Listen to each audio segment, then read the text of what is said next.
ETF index mutual funds నేర్చుకుని stock మార్కెట్లో రాణించాలనుకుంటున్నారా? వెంటనే ఈ నెంబర్కి కాల్ చేయండి. నమస్తే రమగారు. నమస్తే జయ. రమగారు, సాధారణంగా ఏదైనా బాధలో ఉన్నా, కష్టాల్లో ఉన్నా ఎదుటివారు ఒక సలహా చెప్తారు. మర్చిపో, కొంచెం లైట్ తీసుకో, నిదానంగా ఉండు, 2 రోజులు పోతే అదే తగ్గిపోతుంది అని చెప్తారు.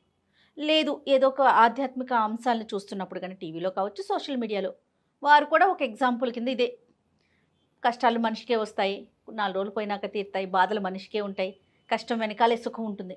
ఇవన్నీ వినటానికి చాలా బాగుంటాయి, విన్నప్పుడు కూడా బాగుంటాయి, కానీ ఆచరించడం చాలా కష్టమండి. ఎవరైతే కష్టాలు పడుతున్నారో, ఎవరికైతే నిజంగా బాధ ఉందో వాళ్ళకి ఇలాంటి మాటలు రిసీవ్ చేసుకుంటారు, కానీ జస్ట్ వింటారు అంతే. దాన్ని మనసుకి తీసుకొని నిజంగా ఆ సమస్య నుంచి బయటికి రాగలుగుతారా? రావాలి అంటే ఏం చేయాలి? సొలేస్ కావాలి కదా జయ, ప్రతి వాళ్ళకి ఓదార్పు కావాలి. ఏదో కష్టం చెప్పుకుంటాం, ఏ కౌన్సిలర్ దగ్గర లేకపోతే నా ఫ్రెండ్స్ దగ్గర ఓర్చుకోమని చెప్తారు. సంతోషంగా ఉండు, సంతోషంగా అంటే హ్యాపీగా ఉండటం ప్రాక్టీస్ చేయాలి. ఇది ఆల్ ఆఫ్ ఎ సడన్ ఎట్లా వస్తుంది? పైగా ఏదైనా శృతి పాఠాలు అంటే ప్రవచన పాఠం వింటున్నప్పుడు చెప్తారు ఆనందం ఇవన్నీ వస్తాయి, మరణం సహజం, ఇవన్నీ చెప్పి కష్టాలు సహజం, అవన్నీ సహజం. అది మనం ఆ పర్టికులర్ సిచ్యువేషన్లో మనం ఉన్నప్పుడు, ఆ పరిస్థితి మనకే వచ్చినప్పుడు ఆ కలిగే నొప్పి, బాధ, దానివల్ల వచ్చే ఉద్వేగము, దుఃఖము, వాటి నుంచి బయటపడడం కష్టం. గుర్తు చేసుకుంటాం, ఫలానా స్వామివారు, ఫలానా స్వామీజీ ఇలా చెప్పారు, ఫలానా బాబాగారు, ఫలానా గురుగారు, ఫలానా మేడము, జ్ఞాపకం వస్తాయి.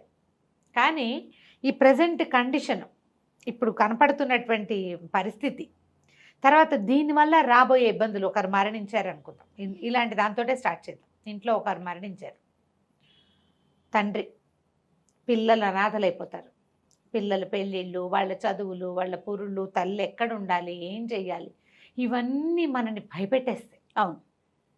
దీంతోపాటు ఈ వ్యక్తి మనతోటి లేడన్న భావన పిచ్చిగా కుంగదీసేస్తుంది మనని. తండ్రి లేరు, అమ్మ పరిస్థితి ఏంటి, తమ్ముడు పరిస్థితి ఏంటి, వాడి చదువు అవలా, చెల్లాయి పెళ్ళి అవలా, లేదా అదే అవలా. ఇలాంటప్పుడు మనం ఏం చేస్తాము? భవిష్యత్తుని భయంకరంగా ఊహించుకుంటాం, ఏం చెయ్యాలో తెలియదు. ఇప్పుడు ఏ ప్రవచనకర్త వచ్చి మనకి చెప్తారమ్మా? ఎవరు చెప్తారు? అప్పుడు ఏం చెప్తారు? ఆ సమయానికి సంతోషంగా ఉండు అని చెప్తామా? చెప్పలేకపోతాం. అప్పుడు చెప్పాం, అమ్మ మనుషులు కాకపోతే మానలకు వస్తాయి, అయ్యో మహానుభావుడు వెళ్ళిపోయాడు, ఇక నువ్వు ధైర్యంగా ఉండాలమ్మా, ధైర్యంగా ఉండు, ధైర్యంగా ఉండు, ఉన్నవాళ్ళని చూసుకోవాలి, నువ్వే ఇంటికి పెద్ద పిల్లవనో పెద్ద పిల్లాడివనో చెప్తారు. ఇక్కడ ఇప్పుడు సంతోషంగా ఉండు, దుఃఖం మర్చిపో కాదు, ధైర్యంగా ఉండు, నీకు సిచ్యువేషన్ని బట్టి కదా, సందర్భాన్ని బట్టి మారిపోతుంది అంటారు. ఈ సందర్భంలో చెప్పవలసింది ఏంటి? ధైర్యం. జీవితం మేమంతా ఉన్నాం, అందరం లేమా, చుట్టాలు ఇంతమంది ఉన్నాం, నీకేం ఇబ్బంది, చేస్తావో చేయవో మాట. అప్పుడు నువ్వు తీసి ఫలానా గురుగారి ప్రవచనం తీసి దుఃఖం మానేసి సంతోషంగా ఉండటం ఎలా అని వినిపిస్తే ఫోన్ పగలగొట్టి మొహం పగలగొడతారు వాళ్ళు, అంతే దుఃఖంలో. ఈ సిచ్యువేషన్లో మనం చెప్పవలసిన మాట ఏంటి? ధైర్యంగా ఉండు. నువ్వు ధైర్యంగా ఉంటే అమ్మ, చెల్లెలు, తమ్ముడు వీళ్ళు ధైర్యంగా ఉంటారు. ఇలాంటివి జరుగుతాయి జీవితంలో. ఈ కష్టం, మీ నాన్న కూడా ఇలాంటి కష్టాలే తట్టుకుని నిలబడ్డాడు, కష్టానికి తట్టుకుని నిలబడ్డవాడే నిజమైన మనిషి. ఇలా ఏవో వాక్యాలు చెప్తాం. సంతోషంగా ఉండు అని చెప్పరు. ఇలాంటప్పుడు సంతోషంగా ఉండటం వేరే వ్యవహారం. తట్టుకుని నిలబడ్డారు, ఆ పూట ఆగింది, 2వ రోజుకి తెల్లవారింది, 2వ రోజుకి ఏవో వ్యవహారాలు కొంత మటుకు సర్దుబాటు అయింది, కొంతమంది వచ్చారు రాలేదు, డబ్బు ఇబ్బందులు ఏవో నడుస్తూ ఉంటాయి. 4 రోజుల తర్వాత, 6 రోజుల తర్వాత మొదటి రోజున్న ఉద్వేగం ఉండదు. అవును. క్రమంగా వీళ్ళు దాన్ని తట్టుకుని నిలబడడం మొదలు పెడతారు. అప్పుడప్పుడు ఒక్కొక్కసారి చాలా దిగులుగా, ఒత్తిడిగా, తండ్రి లేని లోటు తెలుస్తూ కష్టంగా ఉంటుంది. అలాంటప్పుడు మనం పునరాలోచన చేయాలి, మనం విన్న వాక్యాలు జ్ఞాపకం చేసుకోవాలి. ఎవరైనా అప్పుడు చెప్పరు, మనం ఇంతకు ముందు విన్నవి జీవితంలో ఎదురెడ్డి పోరాడడం ఎట్లా అనే మాటలు జ్ఞాపకం చేసుకుని ముందుకెళ్ళాలి. ఇప్పుడు ఇది పెద్ద సిచ్యువేషన్. చిన్నవి మనకు రోజువారీ వస్తాయి, ఎక్కడి నుంచో వెళ్తున్నావు, చేతిలో డబ్బులు పడిపోయినాయి, ఏడ్చినా రావు, కాసేపు ఏడ్చి జరగాల్సింది ఏదో చూడాలి. సంతోషించు అంటే ఎట్లా? పోతే పోయింది, సంతోషించు అంటే ఎక్కడైనా పడిపోయాం, కాలు విరిగింది, పోన్లేరా నాయన తలకు తగలలేదు, పోన్లేదు ఇప్పుడు ఎక్కడెక్కడో తగిలింది అనుకో, నయం నెమరగంతకు తగిలితే ప్రాణం పోను, కంటికి తగిలితే ప్రాణం పోను అనుకుంటామా? అవునవును. అప్పుడు ఏం చేస్తాం, మన సిచ్యువేషన్లో ఉన్న ఈ ఏమనాలి, ఏ జరగకూడని ఒక వ్యవహారం ఆగితే దాని గురించి ఆలోచించి ధైర్యంగా ఉండాలి. భార్య భర్త కొట్లాడుకుంటారు, నయం ఇది ఇంతకు ముందే అవ్వలేదు, నయం ఇంకాస్త ముందే తెలిసింది, అలా సర్దుకుంటే మనకి ధైర్యం వస్తుంది. ఇప్పుడు ఏ సిచ్యువేషన్లో మనం సంతోషించి హ్యాపీగా ఉంటామో చెప్పు, కొట్లాడుకున్నప్పుడు మనకు కొట్లాటే వస్తుంది అంతే.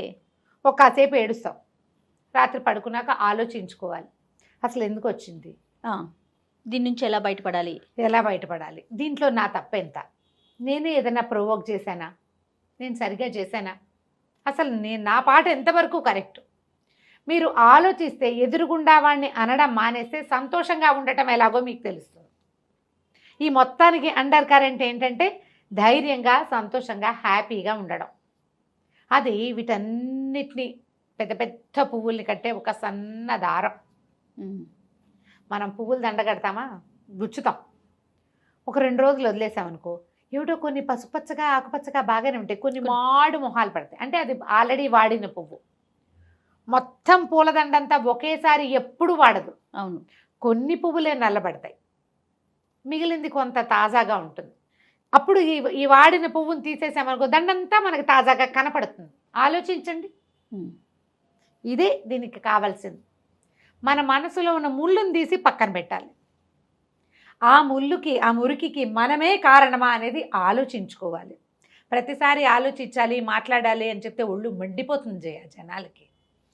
ఏదో ఒకటి ఏమనాలంటే మరి జాదుయి తెలుసు లాంటిది ఒకటి కావాలి గారు. ఇప్పుడు ఇద్దరి మధ్య సమస్య ఉన్నప్పుడు ఆలోచించుకోవాల్సిందే కదా, అంతేగాని ఇద్దరు ఒక 2 కర్రలు తీసుకొని కొట్టుకొని చచ్చిపోండి అని చెప్పలేం కదా. చెప్పలేంగా, అసలు చెప్పకూడదు. ప్రతిసారి నువ్వు ఆలోచించుకో, అదే మనం కరెక్ట్ చేసుకోవటమే. ఇప్పుడు నేనున్నాను, నాకు కూడా గొడవలు రాకుండా ఉంటాయి జయ. ఏదో ఒక సందర్భం ఎవరితోటి మాట్లాడేసి ఆలోచించు, సరే వాళ్ళు కూరుకుందాం అనుకుంటే సంతోషం ఆటోమేటిక్గా వచ్చేసిందిగా. గొడవ లేదు, అప్పుడు మిగిలింది ఏమిటి, సంతోషమే కదా. సరే, వీటికి ట్రై చేయాలి. ఓకే, నిజంగానే బాధ ఉంది, ఏదో ఒక సమస్య జరిగింది, చనిపోవటమే కాదు, ఏదో ఫ్యామిలీ ఇష్యూ ఉంది, ఒక బాధ ఉంది, దానిలోంచి ఎలా బయటపడాలి? కొంతమంది ఎలా ఉంటారంటే దాన్నే తలుచుకొని అక్కడితో ఆగిపోతారు. అది కెరీర్ పరంగా కావచ్చు, వాళ్ళ లైఫ్కి సంబంధించి కావచ్చు, ఇంకా స్టెప్ ముందుకు వెళ్ళలేకపోతారు, జరిగిన దాన్ని తలుచుకుంటూ ఉంటారు. అలాంటి వాళ్ళు ఎలా బయటపడాలంటారు? దీనికి 2 మంచి మంచి పాతకాలపు ఉపాయాలు ఉన్నాయి జయ. ప్లేస్ మార్చడం. Okay, super. ప్లేస్ మారిపోవాలి. మారితే పరిసరాలు మారేసరికి ఇప్పుడు ప్రేమలు, లవ్ ఫెయిల్యూర్స్, జాబ్లో ఫెయిల్యూర్, కుదరట్లా, అక్కడ ఇంకో చోటకు మరో 10,000 తక్కువైతే అయింది, అక్కడ అవమానంగా ఉంది. నువ్వు నీ అవమానమా ఇంకోట అనేది ఆలోచించు. నీకు ఏది ఇంపార్టెంట్? నువ్వు చాలా కష్టపడుతున్నావు అక్కడ, నువ్వు ఎంత పని చేసినా నీకు మెప్పు రావట్లా, మెప్పు రాకపోతే పీడా పోయేది అని అక్కడే ఉంటావా 10,000 ఎక్కువ ఉందని? నీకేది ఇంపార్టెంట్? మన ఇంపార్టెన్స్ని బట్టి ఆధారపడి ఉంటుంది. ఎప్పుడు క్వశ్చన్ చేసి ప్రశ్నల్లో ఒక ప్రధానమైన ప్రశ్న ఉంటుంది జయ, ప్రతి వాళ్ళకి ఉండాలి. ఇది ఇప్పటిదాకా ఎప్పుడు ఈ విషయం ఇంత ఖచ్చితంగా చెప్పలేను నేను. ప్రయారిటీ, నీకేది ఇంపార్టెంట్, నాకు ఏది ఇంపార్టెంట్? ఏ వ్యక్తికి అయితే ఇబ్బంది ఉంటుందో వారికి వారు మనం ఎవరికి వారు అనుకోవాలి. అంతే. నా తప్పుందా కాదు, అసలు నాకేం కావాలి, వాట్ ఈజ్ మై ప్రయారిటీ అనేది ఆలోచించండి. మీరు అవమానపడినా మంచి జీతము మంచి పొజిషను అని ఆలోచించి అక్కడే ఉంటావా? 10,000 తక్కువైనా పర్వాలేదు, ఈ ప్రెషర్ ఈ గోల్ లేకుండా ఉండాలి అనేది ఆలోచిస్తావా? అదేంట్రా తక్కువ జీతంలోకి ఎందుకు మారావు అని ఎవరైతే అక్కడ తలకాయ నొప్పిగా ఉందని బిందాస్గా చెప్పగలవా లేదా? నువ్వు రెండిట్లో ఒకదానికి సిద్ధపడాలి. నువ్వు ప్రయారిటీ ఏది అనేది తేల్చుకోవాలి. రెండింటి మీద కాళ్ళు వేస్తే వర్కౌట్ కాదు, అంతే కదండి. నువ్వు బాధపడుతూ ఉంటావు, దిగులుగా ఉంటావు, అక్కడ ప్రెషర్ ఉంటుంది, నువ్వు సరిగ్గా పని చేయలేవు, మళ్ళీ నీకు జీతం కావాలి, నీకు జీతము కావాలి. ఇలా చేయొద్దు, ఒకదాన్ని వదిలేయండి. మీరు ప్రయారిటీ ఏమిటి అనేది ఆలోచించండి. లవ్ ఫెయిల్యూర్స్, వీటికి ఏం చేయాలంటే ప్లేస్ మారిపోండి. ఉద్యోగం ఒక చోట చేస్తున్నారు, ఆ అమ్మాయిని ఏదో పెళ్లి చేసుకుందాం అనుకున్నది, అదే ఆ అమ్మాయి వీడిని చేసుకుందాం అనుకున్నది, ఒక కుర్రాన్ని, మీ ఇద్దరికి కుదరలా, ఫ్యామిలీలో కుదరలేదో, మీకే ఏదో కుదరలేదో, రోజు మొహాలు ఎదురు పడుతుంటే మంటగా ఉంటుంది. ఇక మిగిలిన పనులు చేయలేరు, మీరు చేయలేరు. పైగా ఇంకోటి ఉంది జయ, ఫ్రెండ్స్ చుట్టుపక్కల వాళ్ళు వీళ్ళని తరివేస్తూ ఉంటారు. అది ఇది ఇటు. వదిలేసావు కదా అనో, లేకపోతే వదిలేసింది నేను వదిలిచ్చేసుకుందాను, వాడు ఎవరితో మాట్లాడుతూ చూసావా అని ఆ, పిచ్చి వాగుళ్ళు. ఈ వాగుడుతో ఏమంటే ఈ అబ్బాయిలు దాన్ని చంపేసైనా సరే ఏదైనా చేసేయాలనుకుంటారు. మొహాలు కాల్చి అవే కదా జయ యాసిడ్ అవునండి, దాడులు అవును, అవి అవును, ఇవి. అవును. ఒకవేళ ఇలా అన్బన్ ప్రేమల్లో ఏర్పడితే, ఇవి ప్రేమలు పెద్ద ప్రేమ అంటాను, అసలు దాన్ని ప్రేమ అనడానికే వీల్లేదు. ఫ్రెండ్షిప్లు ఒక కొత్త టర్న్ తీసుకుంటాయి. ఆ టర్న్లో నువ్వు నుంచుంటావా నుంచోవా, నువ్వు నుంచోవు శుభ్రంగా ప్లేస్ మార్చేయి. ఓకే, ఉద్యోగం ప్లేస్ మార్చటం మారిపో. ఒకటి. ఒక పెద్ద ఉపాయం. రెండో ఉపాయం ఏంటంటే, ఇప్పుడు వెళ్ళిపోయాం ఎక్కడికో వేరే అయినా సరే వాళ్ళు గుర్తొస్తారు. దిగులు, ఆ బాధ గుర్తొస్తా ఉంటుంది, ఆ పెయిన్. లేదా వాళ్ళు నన్ను మోసం చేశారనో, వాళ్ళు ఇందాక తీసుకొచ్చి వదిలిపెట్టేశారనో, ఆ అమ్మాయి నో చెప్పిందనో, ఆ అబ్బాయి నో చెప్పాడనో, లేదా వాడుకుని వదిలిపెట్టేశారు లాంటి భావాల్లోకి వస్తుంది మనసు. వచ్చేసరికల్లా ఇంకా అక్కడెక్కడో ఉన్నా కూడా మనకి మనసు కుదరదు. వీళ్ళు ఏం చేయాలంటే ఇంకొక వ్యాపకం పెట్టుకోవాలి. అది ప్రేమైనా పెళ్ళైనా రమగారు, పెళ్ళైనా. ఏ సమస్య అయినా. ఏదైనా సరే, ఓ సంగీతం నేర్చుకోండి, ఓ పెయింటింగ్ నేర్చుకోండి, ఓ మట్టి పిసకటం లాంటి కార్యక్రమాలైనా చేయండి. మనకి ఒక వ్యాపకం ఉండాలి.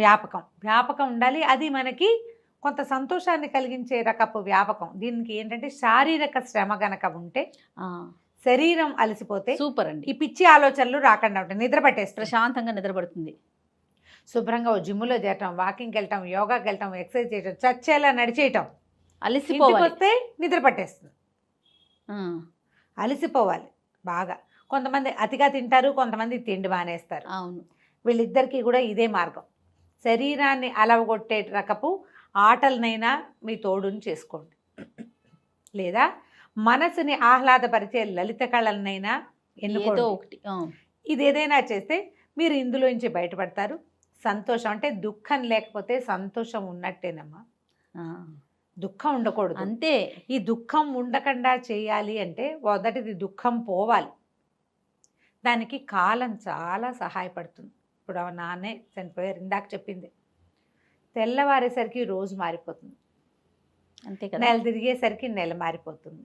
అట్లా అట్లా అట్లా చూస్తుండగానే సంవత్సరికాలు వచ్చేస్తాయి, గడిచిపోతుంది. ఏది ఆగుతుంది? అవును, ఏది ఆగదు. మనలోనూ, మన జీవితంలోనూ, మన తాలూకు అన్ని రకాల దినచర్యల్లోనూ మార్పులు వచ్చేస్తాయి. ఆటోమేటిక్గా మారుతూ ఉంటుంది. శరీరంలో సెల్సే నెలకోసారి మారిపోతాయని చెప్తారు జీ. అవునండి. ఎవ్వరి కోసం ఏది ఆగదు, మనం ఆగిపోకూడదు. కరెక్ట్ అండి. మనం ఆగద్దు. మీరు ప్రపంచంతో పాటు వెళ్ళండి. ఇప్పుడు మనం పుట్టడంలో మన తాలూకు క్రియ ఏదైనా ఉందా?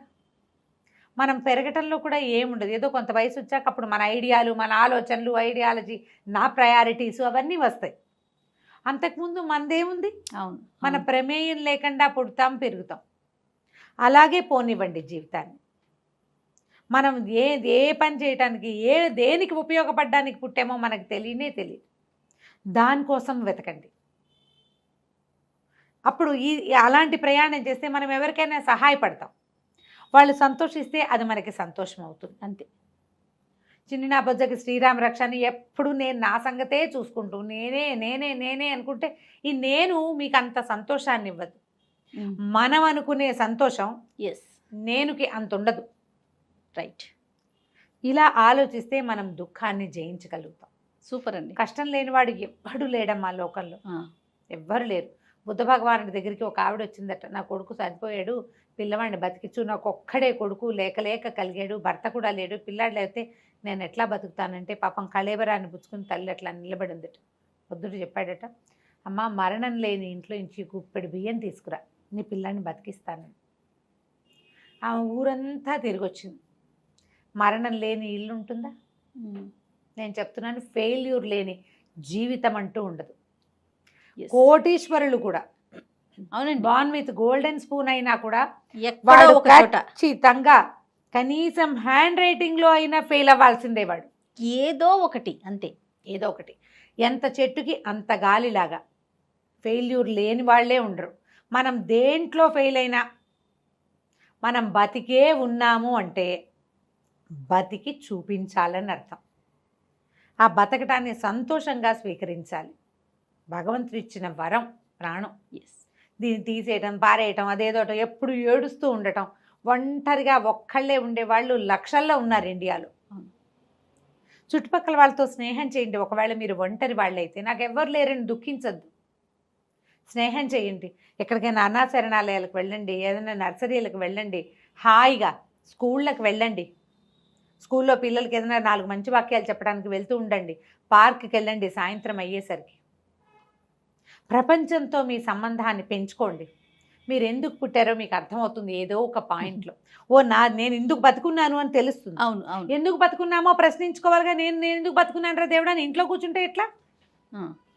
నేను చెప్పిన ఇన్ని ప్రయత్నాలు చేయండి. నేను 4 చెప్పాను. 100 విషయాలు ఉంటాయి మీరు ప్రయత్నిస్తే.